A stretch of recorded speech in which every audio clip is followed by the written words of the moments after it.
Legal language में one word substitution का महत्व तो बहुत अधिक है। आइए हम ऐसे कुछ शब्दों पे चर्चा करते हैं जिनमें प्रीफिक्स मिस है। मिस का अर्थ होता है रॉन्ग या इनकरेक्ट। पहला शब्द है मिस एप्लीकेशन। मिस एप्लीकेशन का अर्थ क्या हो गया? मिस का अर्थ हो गया रॉन्ग और ये एप्लीकेशन का मतलब एप्लीकेशन ऑफ लॉ। मान लो एक ऐसा कोई केस है जिसमें चाइल्ड की कस्टडी देनी है माँ या पिता को, ठीक है, उनमें कुछ केस चल रहा है और आप डोमेस्टिक वायलेंस के एविडेंस को जज कंसिडर ना करें, जो बहुत ज़रूरी है, that is in the best interest of the child,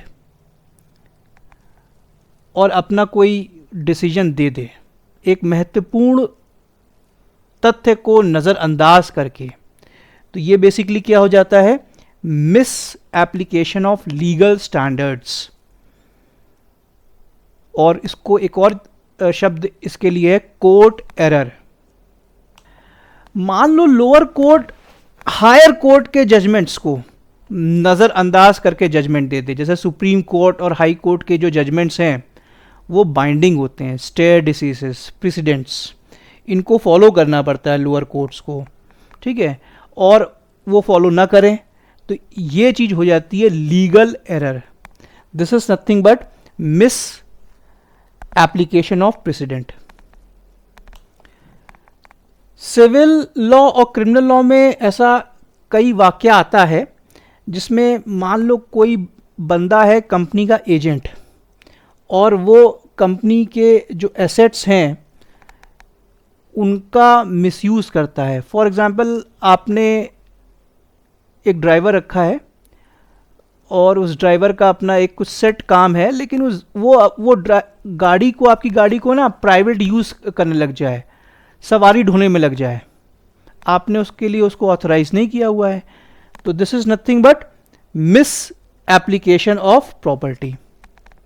मान लो दो पार्टनर हैं किसी बिजनेस में और एक पार्टनर क्या करता है, जो भी आमदनी होती है उसको अपने पर्सनल यूज़ में ले आता है, ठीक है, तो this is nothing but misapplication of funds. दूसरे शब्द पे चर्चा करते हैं मिसफीजेंस। इसका अर्थ है इम्प्रॉपर लॉफुल एक्ट। मान लीजिए आप किसी डॉक्टर के पास जाते हैं और वो डॉक्टर आपको रॉन्ग डोजेस दे देता है, ठीक है, एक करेक्ट मेडिकेशन तो लिखता है लेकिन उसकी डोजेस गलत लिख देता है, तो ये बेसिकली क्या हो जाता है? निग्लिजेंट प्रोफेशनल सर्विसेज। तो ये किस में आएगा? मिसफीजेंस में। आपने किसी शादी का कॉन्ट्रैक्ट दिया केटरिंग सर्विसेज को, उसमें वो ड्रिंक्स लाएगा, खाना लाएगा, ठीक है, तो वो ड्रिंक्स तो ले आता है लेकिन खाना नहीं लाता, तो ये बेसिकली क्या हो गया? Contractual miss performance. ये भी क्या हो जाएगा? मिस फीएसेंस, क्योंकि भाई एडवांस तो उसने जो खाने का, ड्रिंक्स का, सबका लिया हुआ है।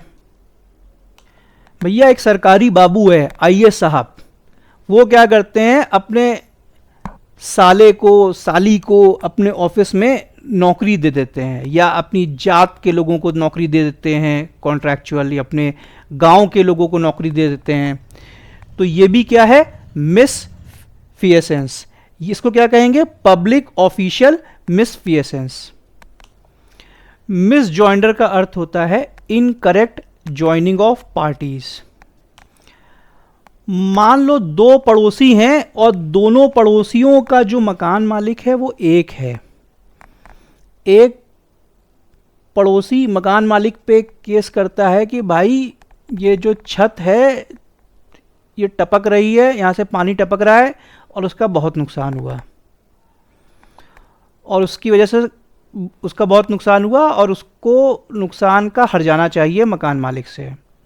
दूसरा किराएदार मकान मालिक पर केस करता है कि भाई ये जो चार दीवारी है ना, वो टूटी हुई है और उसकी वजह से उसका काफ़ी नुकसान हुआ है ना, चोरी हो गई या लेट इट बी, जो भी है उसकी वजह से नुकसान हुआ, उसने भी मकान मालिक पे केस किया हुआ है। यह दोनों केस अपने आप में अलग है। दोनों में जो परेशान आत्माएं हैं, जो प्लेंटिफ हैं, जिन्होंने तहरीर दी है, एप्लीकेशन दी है, वो दोनों भी अलग हैं। लेकिन इन दोनों केसेस को एक में क्लब कर दिया जाए, ठीक है, और डिफेंडेंट तो एक ही है, उनका मकान मालिक। तो क्या ये सही है कि गलत है? ऑब्वियसली ये गलत है। ये दोनों केस अलग अलग चलने चाहिए, ना कि एक में आप उसको ज्वाइन कर दें। तो this is nothing but misjoinder of plaintiff. मान लो एक बंदा केस करता है दूसरे पर कि उसने कॉन्ट्रैक्ट ब्रीच किया, और एक और बंदे पे वो केस करता है कि भाई इसने हमें कार से ठोक दिया। तो क्या लगता है, वो जिसने कॉन्ट्रैक्ट को ब्रीच किया और जिसने कार से उसको ठोक दिया, उन दोनों को एक ही केस में डिफेंडेंट बना दिया जाए, भले ही उसकी एप्लीकेशन एक है? तो ये क्या सही है कि गलत है? मान लो एक ही केस में दोनों डिफेंडेंट आ जाते हैं, तो this is nothing but miss joinder of defendant.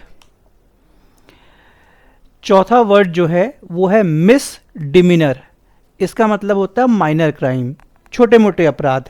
जैसे कि आपने कोई छोटी मोटी चीज़ की चोरी कर ली, जिसको कहते हैं पेटी थेफ्ट, या दुकान से कोई सामान उठा लिया, शॉप लिफ्टिंग, या किसी को एक आध झापड़ मार दिया, ठीक है, हल्का फुल्का, मतलब ऐसा नहीं है कि वो डह जाए, है ना, दुनिया से रुखसत हो जाए, तो उसको कहते हैं सिंपल असॉल्ट। अब मान लीजिए आप पब्लिक प्लेस में नशा करके एकदम घूम टहल रहे हो, है ना, थोड़ा हंगामा कर रहे हो, तो ये भी किस में आएगा? मिस डिमिनर में। मिस लीडिंग बेसिकली डिसेप्शन है, लेकिन यहां पर जो ये मिसलीडिंग है ना, ये बेसिकली इनोसेंट मिस रिप्रेजेंटेशन है। एग्जाम्पल, जैसे कि एक कोई बंदा कार बेचना चाहता है, उसको अपने कार के में जो डिफेक्ट्स है ना उसके बारे में जानकारी नहीं है, और वो बायर से कहता है कार एकदम बढ़िया कंडीशन में है, मैं गारंटी देता हूँ। तो एक तरीके से ये केस क्या हो गया? मिसलीडिंग का, है ना, या डिसेप्शन का। कानून ये कहता है कि यदि आप कोई सामान बेच रहे हैं, कहीं आप गारंटी ले रहे हैं, तो आपको अपने सामान के बारे में समुचित जानकारी होनी चाहिए, है ना। उसको जानकारी नहीं थी कि इसमें क्या डिफेक्ट है, ठीक है, और वो जानबूझ करके झूठ नहीं बोल रहा है, अनजाने में झूठ बोल रहा है, लेकिन कानून की नज़र में ये भी एक तरीके से अपराध ही है ना। उसको वो डिसेप्शन या मिसलीडिंग में वो चिन्हित करता है। नॉन फीसेंस में क्या होता है कि किसी व्यक्ति को कोई ड्यूटी करनी है लेकिन वो ड्यूटी नहीं करता है। फॉर एग्जांपल, जैसे कि स्विमिंग पूल के किनारे एक लाइफ गार्ड होता है, और उसका काम क्या होता है, यदि कोई व्यक्ति डूब रहा है तो उसको बचाने का काम, और वो बंदा क्या करता है, वो ध्यान ही नहीं देता अपने काम पर। कोई डूब भी रहा है, बिल्कुल नहीं ध्यान दे रहा, मतलब वो अपनी ड्यूटी नहीं कर रहा है। This is what? Nonfeasance. Misfeasance में क्या होता है कि आपने कोई काम किया लेकिन काम सही तरीके से नहीं किया, अपनी ड्यूटी सही तरीके से परफॉर्म नहीं की। This is misfeasance. For example, किसी कॉन्ट्रैक्टर को कुछ बिल्डिंग बनानी है और उसमें सेफ्टी कोड्स और बिल्डिंग कोड्स, उसको पालन करना पड़ेगा सारे कोड्स का, ठीक है, और वो बंदा क्या करता है ना, वो सही सीमेंट का रेशियो यूज़ नहीं करता है, सही, है ना, वो सारी चीज़ गड़बड़ करता है। तो this is nothing but misfeasance. Malfeasance में बेसिकली आप जानबूझ करके कोई इलीगल एक्ट करते हैं, जैसे कि कोई पब्लिक ऑफिशियल घूस लेता है, दैट इज़ ब्राइबरी, या वह गबन कर लेता है किसी पैसे वैसे का, ठीक है, जिसको कहते हैं एम्बेजलमेंट। तो ब्राइबरी और एम्बेजलमेंट बेसिकली एक तरह से क्या एक्ट है? मैलफीजेंस का। Is this point clear?